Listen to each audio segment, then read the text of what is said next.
நான் உங்கள் சிப்பிப்பாறை ஜோதிடரசு. தேனை எப்படி சாப்பிடணும்? தேனை தனியாகவும் சாப்பிடக்கூடாது, குளிர்ந்த தண்ணியிலையும் சாப்பிடக்கூடாது.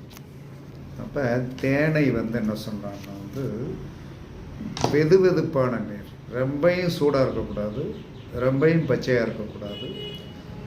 வெது வெதுப்பான தண்ணீரை தேனை கலந்து சாப்பிட்டால் உடலுக்கு மிகவும் நல்லது.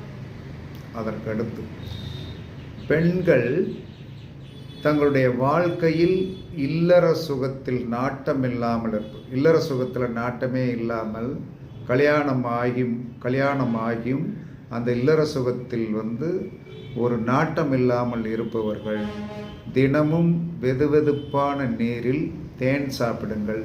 இல்லற வாழ்க்கைக்கு இழுத்து செல்லும்.